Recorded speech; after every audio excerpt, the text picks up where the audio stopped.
Hello नमस्कार दोस्तों, ये रिश्ते क्या कहलाता में आप सभी का स्वागत है। मैं लाई हूँ आज का एपिसोड, जहाँ पे हम देखते हैं कि यहाँ पे रूही बहुत टेंस्ड हो जाती है अभीरा को इस तरह से भागते हुए देख के। और वह रोहित से कहती भी है कि पता नहीं इनके पीछे क्या चल रहा है। रोहित बोलते तुमको इतना टेंशन क्यों हो रहा है तुम्हें। रूही बोलती है बस है तो है, तुम बात कर लो, मैं इतना ही बोल रही हूँ। यहाँ पे अभीरा जो थी रूम में आके चादर के नीचे बैठ के बहुत ही रोती रहती है। वो गिल्ट फील कर रही होती है कि वो अरमान को खुशियाँ भी नहीं दे सकती और वो इस बच्चे को लाना चाहती है जीवन में, लेकिन नहीं आ सकता। अरमान तभी उस चादर के अंदर आ जाता है और अभीरा को चुप कराने की कोशिश करता है। अभीरा को बोलता है हमारी किस्मत ही यही है अभीरा, तुम इसे मान जाओ और मैं भी अब मान चुका हूँ। मुझे ये बेबी तुमसे बढ़कर नहीं चाहिए। तुम प्लीज़ ये प्रोसीजर के लिए रेडी हो जाओ और अपने दुख को अवॉइड कर दो। तभी सब घर के जितने भी बच्चे होते हैं वो आ जाते हैं, आर्यन कियारा सब लोग, और वो लोग सरप्राइज देने लगते हैं। यहाँ पे रूही रोहित को इशारा करती कि देखो इन लोग के बीच कुछ तो गड़बड़ है, लोग काफ़ी परेशान दिख रहे हैं। वो लोग ड्रेस दिखाता है क्रिश कि भैया आपको यही ड्रेस पहनना है, कैसा है। तो यहाँ पे अरमान जो था अपने दुख को साइड में करके कहता है हाँ बहुत अच्छा है। वो अपनी आंखें को आंसुओं को छिपा लेता है। यहाँ पे चारू भी अभीरा को बोलती भाभी आपको ही केक बनाना है, बनाओगे ना। तो यहाँ पे अभीरा तो बोल नहीं पाती क्योंकि सन बन रहे थे। तो यहाँ पे अरमान कहता है हाँ वही बनाएगी, तुम इतना टेंशन क्यों ले रही हो, इसमें प्लीज़ कहने की क्या ज़रूरत है। अरमान बोलता है गाइस तुम लोग भी जाके रेडी हो जाओ, मैं भी जाके रेडी हो जाता हूँ और अभीरा भी, और फिर हम लोग आ जाएंगे। उसके बाद ये लोग चले जाते हैं। हम दूसरी तरफ देखते हैं कि दादी सयानी जो होती है कावेरी जी, वो चारू को पास बुला के कहती कि ये लो अंगूठी, ये खानदानी अंगूठी है, तुम्हारे नाना जी हमेशा से चाहते थे कि ये अंगूठी तुम्हें मिले। और यहाँ पे संजय जो होता है वो विद्या के डेकोरेशंस की तारीफ़ करता है कि विद्या भाभी आपने बहुत अच्छा डेकोरेशन किया।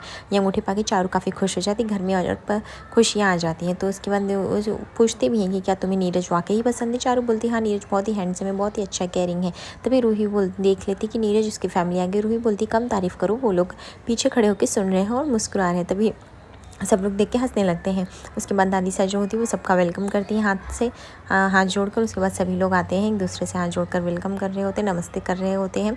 और लड़के की माँ जो होती है वो पहुंच जाती है। यहाँ पे विद्या जो होती है वो बोलती है कि जैसा भी है अभी हमारी चारों बेटी और आज का जो सगाई रहेगा सबको यादगार रहेगा। यहाँ पे वो लोग भी उनके डेकोरेशन की तारीफ़ करते हैं। यहाँ पे रूही कहती है अभी तक अभीरा अरमान नहीं आई है, मुझे तो कुछ गड़बड़ लग रहा है और तुम जाके देखो ना। यहाँ पे अभीरा जो होता है अभी तक सदमे से बाहर ही नहीं आई, तो रेडी नहीं हो रही होती है, अपना सारा ज्वेलरी गहना से बाहर रखी होती है। अरमान उसे किसी तरह रेडी कर रहा होता है, वो उसकी आंखों में आंसू रहते लेकिन वो किसी तरह छिपा रहा होता है। दूसरी तरफ हम देखते हैं कि नीरज के जो पापा रहते हैं वो बोलते हैं कि आपका बड़ा बेटा और बड़ी बहू नहीं दिखाई दे रहा है, अभीरा और अरमान आखिर वो कहाँ है। तो क्रिश बोलता है अंकल मैं उनको बुला के लेके आता हूँ। यहाँ पे रूही बोलती है कि इतना कभी गड़बड़ नहीं हुआ कि जिस तरह से मैंने अभीरा को इतना टेंशन देखा, वो तो मुँह पलट के जवाब देने लड़ने वालों में से वो ऐसे कैसे हो सकती है। यहाँ पे तभी यहाँ पे डिस्कशन चल ही रहा होता है कि यहाँ पे जो होती है वो काजल आती है और वह अंगूठी दिया जाता है। उन दोनों एक दूसरे को, वहाँ पे अभीरा अरमान भी आ चुके रहते हैं और यहाँ पे नीरज जो होता है वो चारू को अंगूठी पहनाता है और सगाई हो जाती है। अभीरा यहाँ पे तो प्रेजेंट है लेकिन वो एक्चुअली प्रेजेंट नहीं है, वो अपने सदमे से बाहर ही नहीं आ पा रही है। उसके बाद नीरज और चारू जाके सबसे ब्लेसिंग लेते हैं और आशीर्वाद लेते हैं, पहले अपने दादी सास से और फिर पापा मम्मी से। उसके बाद सब एक एक करके फैमिली मेम्बर्स फ़ोटो क्लिक कराते हैं, पहले लड़का लड़की, उसके बाद मम्मी पापा, उसके सब लोग एक एक करके फ़ोटो। अभीरा अरमान को भी फ़ोटो क्लिक करने पर अभीरा यहाँ से सदमे से बाहर, तभी विद्या इस चीज़ का फ़ायदा उठा के रूही को भेज देती है, बट फिर भी अभीरा अरमान को बाद में भेजा जाता है। फिर वो लोग फ़ोटो क्लिक कराते हैं किसी तरह और फिर वो चले आते हैं फ़ोटो क्लिक करा के।